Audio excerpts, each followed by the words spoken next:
আসসালামু আলাইকুম। আজ ৫ ডিসেম্বর ২০২৪ বৃহস্পতিবার। শুরু করছি চেঞ্জ টিভি প্রতিদিনের গল্প অনুষ্ঠান। দর্শক, আপনাদের সঙ্গে রয়েছি আমি জহিরুল ইসলাম টুটুল। শুরুতেই সংবাদ শিরোনাম। শেষ অস্ত্রটিও হারালেন শেখ হাসিনা। দেশ এখন নিরাপদ জায়গায় এসেছে মন্তব্য সেনাপ্রধানের। জাতির জন্য দু একদিনের মধ্যেই আসছে সুখবর। এবার বিস্তারিত। শেষ অস্ত্রটিও হারালেন শেখ হাসিনা। নিজের বিভিন্ন বক্তব্য ফাঁস করে জাতিকে মেসেজ দিতেন তিনি, কিন্তু এবার সেই তরিও ডুবে গেল। জুলাই আগস্ট গণহত্যা মামলার প্রধান আসামি, ভারতে পালিয়ে যাওয়া সাবেক প্রধানমন্ত্রী শেখ হাসিনার সব ধরনের বিদ্বেষমূলক বক্তব্য গণমাধ্যম ও সামাজিক যোগাযোগ মাধ্যমে প্রচারে নিষেধাজ্ঞা দিয়েছেন আন্তর্জাতিক অপরাধ ট্রাইব্যুনাল। একই সঙ্গে শেখ হাসিনা আগে যত বিদ্বেষমূলক বক্তব্য দিয়েছেন তার সব মাধ্যম থেকে সরাতে বাংলাদেশ টেলিযোগাযোগ নিয়ন্ত্রণ কমিশন বিটিআরসিকে নির্দেশ দিয়েছেন আদালত।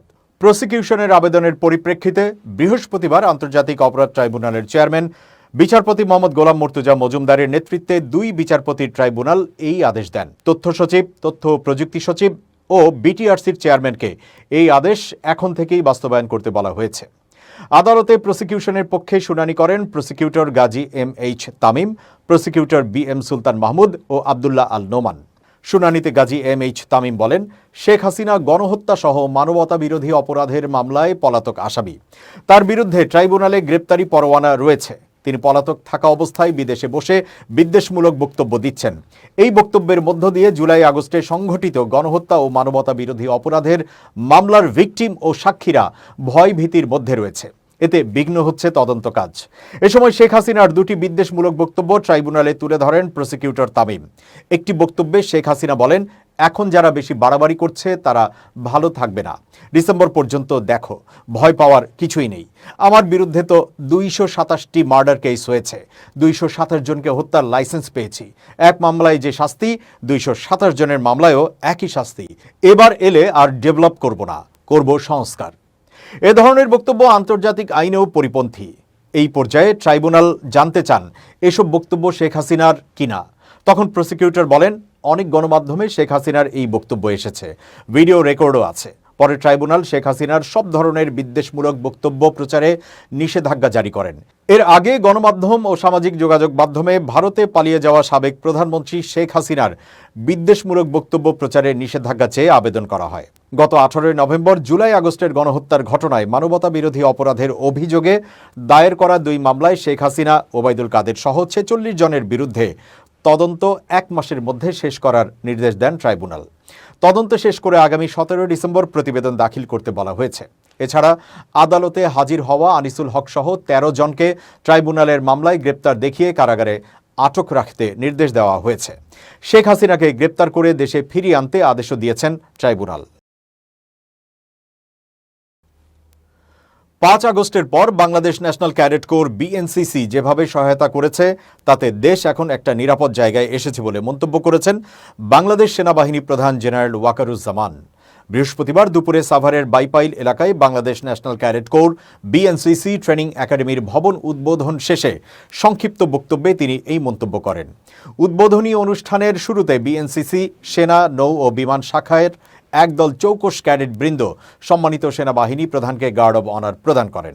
গার্ড অব অনার গ্রহণ ও উদ্বোধনী ফলক উন্মোচন সমাপনান্তে সম্মানিত সেনাবাহিনী প্রধান বিএনসিসি ট্রেনিং একাডেমিতে বৃক্ষরোপণ করেন এবং দেশ ও জাতির কল্যাণে বিশেষ দোয়া ও মোনাজাতে অংশ নেন। বক্তব্যের শুরুতে সেনাবাহিনী প্রধান শ্রদ্ধার সঙ্গে স্মরণ করেন ১৯৭১ সালে মুক্তিযুদ্ধে আত্ম উৎসর্গকারী বিএনসিসি ক্যাডেট সহ সকল বীর মুক্তিযোদ্ধাদের এবং গত জুলাই আগস্টের বৈষম্য বিরোধী আন্দোলনে সকল ছাত্র জনতার আত্মত্যাগকে। সশস্ত্র বাহিনীর পাশাপাশি দেশের নিরাপত্তা এবং শৃঙ্খলা রক্ষা ও দেশের যে কোনো ক্রান্তি লগ্নে বিএনসিসি ক্যাডেটদের অগ্রণী ভূমিকা পালনের উপর তিনি গুরুত্ব আরোপ করেন। একই সঙ্গে তিনি সামাজিক ও জাতীয় পর্যায়ে বিএনসিসি ক্যাডেটদের অগ্রণী ভূমিকার ভূয়সী প্রশংসা করেন এবং এই সংস্থার সকল সদস্যকে অভিনন্দন জ্ঞাপন করেন। ২-১ দিনের মধ্যে জাতি কি সুখবর পেতে যাচ্ছে এ নিয়ে চলছে নানা জল্পনা কল্পনা। অনেকে এ নিয়ে নানা মন্তব্য করছেন। অনেকে বলছেন নিশ্চয়ই চমকপ্রদ কোনো খবর আছে, আবার কেউ কেউ বলছেন এটা ফাঁকা আওয়াজ ছাড়া কিছুই নয়। জামায়াতে ইসলামীর আমির ডাক্তার শফিকুর রহমান জানিয়েছেন, দেশবাসী আগামী ২-১ দিনের মধ্যে সুখবর পেতে যাচ্ছে। প্রধান উপদেষ্টা ডক্টর মোহাম্মদ ইউনূসের সঙ্গে সংলাপ শেষে বুধবার সন্ধ্যায় রাজধানীর ফরেন সার্ভিস একাডেমি থেকে বেরিয়ে সাংবাদিকদের এই কথা জানান তিনি। এরপরই সোশ্যাল মিডিয়ায় নানা ধরনের গুঞ্জন ছড়িয়ে পড়ে।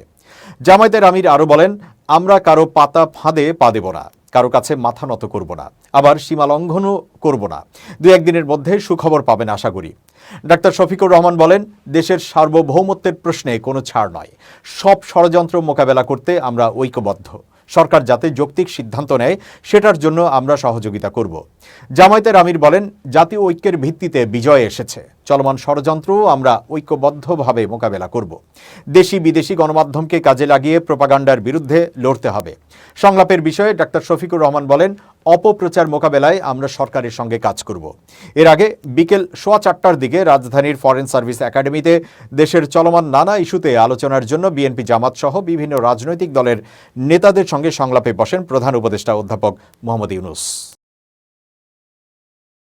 ত্রিপুরায় বাংলাদেশের সহকারী হাই কমিশনে হামলা ও ভারতের বিভিন্ন স্থানে বাংলাদেশের পতাকা অবমাননার প্রতিবাদে ভারতীয় শাড়ি রাস্তায় ছুঁড়ে ফেলে আগুনে পুড়ে ক্ষুব্ধ প্রতিক্রিয়া দেখালেন বিএনপির সিনিয়র যুগ্ম মহাসচিব রুহুল কবির রিজভী। বৃহস্পতিবার বেলা 11:30টার দিকে জাতীয় প্রেস ক্লাবের সামনে দেশীয় পণ্য কিনে হও ধন্য শিরোনামে একটি সভায় এমনটা করতে দেখা গেছে তাকে। সাথে ছিলেন তার নেতাকর্মী ও সমর্থকরাও। সবাইকে দেশীয় পণ্য কেনার পরামর্শ দেন তিনি। রিজভী বলেন, ভারতীয় ভিসা বন্ধ করে বাংলাদেশ সরকার সঠিক সিদ্ধান্ত নিয়েছে। আমরা এক বেলা না খেয়ে থাকবো, তবুও মাথা নত করব না। যে শেখ হাসিনা গুম খুন করেছে, ছাত্রদের রক্তে রাজপথ ভাসিয়েছে, তাকে ভারত পছন্দ করে, কিন্তু বাংলাদেশকে পছন্দ করে না বলে মন্তব্য করছেন বিএনপির এই জ্যেষ্ঠ নেতা। হুঁশিয়ারি দিয়ে রিজভী বলেন, স্বাধীনতা চায় এমন ভারতীয় অনেক জাতিকে দেশটির সরকার পদানত করে রেখেছে, কিন্তু বাংলাদেশকে সেটা করতে আসবেন না। তিনি আরও বলেন, ভারত যা বলবে তাই শুনবে, এমনটা শেখ হাসিনার মতো দু একজন থাকতে পারে, কিন্তু কোটি কোটি বাঙালি এর বিপক্ষে। পুলিশ মহাপরিদর্শক বাহারুল আলম বলেছেন, 5 আগস্টের পরে কেউ যদি ইচ্ছাকৃত বা উদ্দেশ্যমূলক মিথ্যা মামলা করে থাকেন, জেনে শুনে জীবিত মানুষকে মৃত বলে মিথ্যা মামলা করে থাকেন, তাহলে আইন বিধি অনুযায়ী ব্যবস্থা নেওয়া হবে। 211 ধারা অনুযায়ী বিচারের মুখোমুখি হতে হবে সেই বাদীকে। এটাই আমাদের অনুসরণ করা উচিত। আমরা সেটাই চেষ্টা করব। বৃহস্পতিবার বেলা 11টায় পুলিশ সদর দপ্তরে আয়োজিত সংবাদ সম্মেলনে এক প্রশ্নের জবাবে একথা বলেন তিনি। গণমাধ্যম ও সোশ্যাল মিডিয়া সূত্রে জানতে পারছি, যারা হত্যার শিকার হয়েছিলেন তাদের কেউ কেউ জীবিত ফিরে আসছেন। সেক্ষেত্রে দায়ের হওয়া হত্যা মামলাগুলোর তদন্ত কার্যক্রম কিভাবে পরিচালনা করবেন? এ ব্যাপারে আইজিপি বলেন, মামলায় বলা হয়েছে মারা গেছেন, কিন্তু এখন শোনা যাচ্ছে মারা যাননি। এক্ষেত্রে বাদী যদি না জেনে না বুঝে মামলা করে থাকে, তাহলে সুনির্দিষ্ট পদ্ধতি আছে। তার বিরুদ্ধে মিথ্যা মামলা দায়েরের অভিযোগ আসবে না। সেই মামলায় শুধু ফাইনাল পুলিশ রিপোর্টই হবে। বাদীর বিরুদ্ধে 211 ধারায় প্রসিকিউশন হবে না। কিন্তু যদি ইচ্ছাকৃত বা উদ্দেশ্যমূলক মামলা করে থাকেন, তাহলে আইনে বলা আছে যে জেনে শুনে কেন জীবিত মানুষকে মৃত বলে মিথ্যা মামলা করলেন।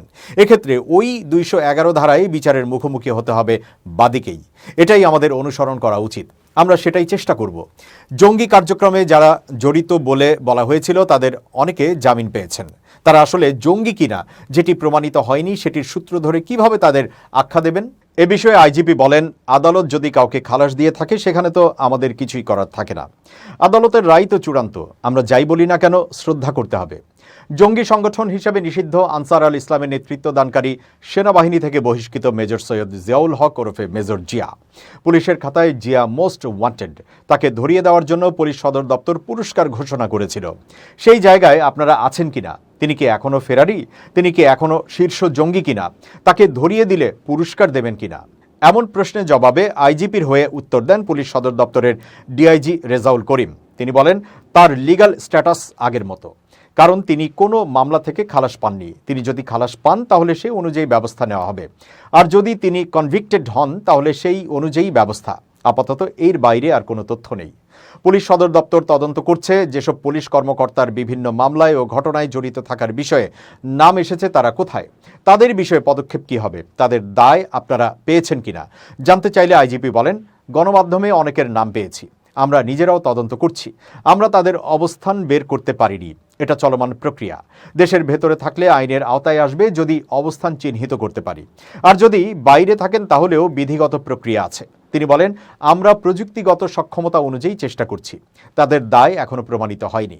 সেটা তখনই বলা যাবে যখন মামলার তদন্ত শেষ হবে। তবে তাদের দায় তো ছিলই, তারা কেউই দায় এড়াতে পারবেন না। তারা তো সশরীরে থেকে পুলিশকে কমান্ড করেছেন। আইনি প্রক্রিয়া তো আছে। সব তথ্য প্রমাণ দিয়েই তাদের দায় নিরূপণ করা হবে এবং আদালত তথ্য প্রমাণই দেখেন। আন্দোলনে এতগুলো মানুষ মারা গেছে, বাংলাদেশের ইতিহাসে কেন এশিয়ার ইতিহাসেও এমন ঘটনা নেই উল্লেখ করে আইজিপি বলেন, এমন একটা ঘটনা ও পরিবর্তনের পরও আমাদেরও সক্ষমতার কিছুটা ব্যতিক্রম ঘটেছে। সব জায়গায় সঠিক লোক দিয়ে আমরা শেষ করতে পারিনি। আমাদের পুনর্গঠনের কাজটা কিন্তু চলমান, বদলি হচ্ছে। তদন্ত করতে পারে সেরকম সক্ষম লোকদের বাছাই করে এই কাজে পুনরায় দায়িত্ব দেওয়া। সারা দেশে বিভাগ অনুযায়ী আলাদা মেন্টরিং ও মনিটরিং কমিটি করেছি। ঊর্ধ্বতন এবং অভিজ্ঞ যারা বিপুল অভিজ্ঞতা নিয়ে অবসরে গেছেন তাদেরকেও আমরা সঙ্গে নিয়ে 8টা জায়গায় আলাদা মনিটরিং টিম করেছি। প্রতি থানায় মামলাগুলোর তদন্তকারী কর্মকর্তা গাইড ও মনিটরিং করার কাজ করবেন। যারা তদন্ত করছেন তাদের দক্ষতা আশানুরূপ নয়। আমার বিশ্বাস তদন্তের মানটা বাড়বে, আর যারা পালিয়েছেন তাদের আমরা লোকেট করতে পারবো। কবি কাজী নজরুল ইসলামকে জাতীয় কবি হিসেবে ভূষিত করে গেজেট প্রকাশের প্রস্তাব অনুমোদন দিয়েছে উপদেষ্টা পরিষদ। বৃহস্পতিবার দুপুরে উপদেষ্টা পরিষদের বৈঠকে এই অনুমোদন দেওয়া হয়েছে বলে জানিয়েছেন মন্ত্রিপরিষদ বিভাগ। এক সংবাদ বিজ্ঞপ্তিতে এই তথ্য নিশ্চিত করা হয়েছে। মন্ত্রিপরিষদ বিভাগের সংবাদ বিজ্ঞপ্তিতে জানানো হয়, কবি কাজী নজরুল ইসলামকে জাতীয় কবি হিসেবে ভূষিত করে গেজেট প্রকাশের প্রস্তাব অনুমোদন দেওয়া হয়েছে। এর উদ্যোক্তা ছিল সংস্কৃতি বিষয়ক মন্ত্রণালয়। এতদিন মুখে মুখে প্রেম ও দ্রোহের কবি কাজী নজরুলকে জাতীয় কবির স্বীকৃতি দেওয়া হলেও এর কোনো দালিলিক ভিত্তি ছিল না। অবশেষে কবি কাজী নজরুল ইসলামকে জাতীয় কবির মর্যাদা দিয়ে গেজেট হতে যাচ্ছে। এবার খুব জরুরি 1 মিনিট জানাচ্ছেন ইউনেস্কো ক্লাব পুরস্কার বিজয়ী সাংবাদিক আমিরুল মোমিনিন মানিক। খুব জরুরি 1 মিনিটে প্রত্যেককে আমন্ত্রণ। প্রিয় বন্ধুরা, আপনাদের সামনে যদি দুটো বিষয় রাখা হয়, টাকা এবং বুদ্ধি, আপনি কোনটা নেবেন? অনেকেই হয়তো টাকা নিয়ে নেবেন, বুদ্ধিকে নেবেন না। কিন্তু আমার পরামর্শ হচ্ছে আপনি অবশ্যই টাকা না নিয়ে বুদ্ধি নেবেন। এই পৃথিবীতে যারা টাকা বানিয়েছেন, বড় হয়েছেন, প্রত্যেকেই কিন্তু বুদ্ধির জোরে হয়েছেন। আবার আপনি টাকা নিলেন কিন্তু আপনার কোনো বুদ্ধি নেই, তাহলে মুহূর্তেই সেই টাকা খরচ হয়ে যাবে, আপনি শূন্য হয়ে যাবেন। সুতরাং সবচেয়ে জরুরি বিষয় হচ্ছে বুদ্ধি। আমি আরেকটু বাড়িয়ে যদি বলি, প্রজ্ঞা। আপনি আল্লাহর কাছে প্রজ্ঞা চান, আপনি কোনো বিশিষ্ট ব্যক্তির কাছে বুদ্ধি চান, কৌশল জানতে চান, এটাই হবে জীবনের বড় অর্জন। প্রিয় বন্ধুরা, সবাই ভালো থাকবেন, সবার জন্যে শুভেচ্ছা নিরন্তর। দর্শক, এবার দেশের বাইরের প্রসঙ্গ। সব হোটেল, রেস্তোরাঁ ও জনসমাগমপূর্ণ স্থানে গরুর মাংস পরিবেশন ও খাওয়া নিষিদ্ধ করেছে আসাম। বুধবার উত্তর পূর্বাঞ্চলীয় রাজ্যটির মুখ্যমন্ত্রী হেমন্ত বিশ্ব শর্মা এই নিষেধাজ্ঞা আরোপ করেন। সংবাদ মাধ্যম এনডিটিভির প্রতিবেদনে বলা হয়েছে, বুধবার নতুন বিধান অন্তর্ভুক্ত করতে গরুর মাংস খাওয়ার ওপর বিদ্যমান আইন সংশোধন করার জন্য রাজ্যের মন্ত্রিসভার বৈঠকে সিদ্ধান্ত হয়। আসামে গরুর মাংস খাওয়া বেআইনি নয়। তবে আসাম ক্যাটল প্রিজার্ভেশন অ্যাক্ট 2021 অনুযায়ী গবাদি পশু জবাই, গরুর মাংস এবং গরুর মাংসের পণ্য বিক্রি, এমনকি পরিবহন নিয়ন্ত্রণের কথা বলা হয়েছে। আসামের মুখ্যমন্ত্রী হেমন্ত বিশ্ব শর্মা বলেন, আমরা এর আগে 2021 সালে রাজ্য বিধানসভায় আসামে গরু রক্ষার জন্য একটি বিল উত্থাপন করেছি এবং আমরা সফল হয়েছি।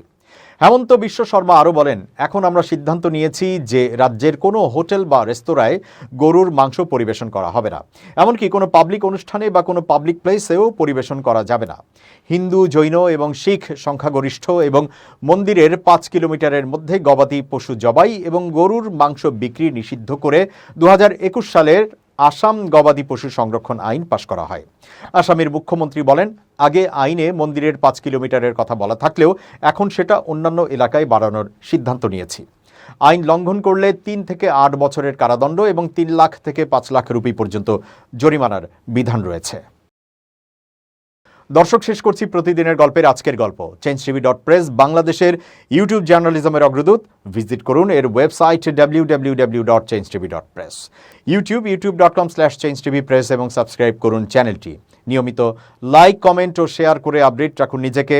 ভালো থাকুন, নিরাপদে থাকুন। শুভেচ্ছা নিরন্তর।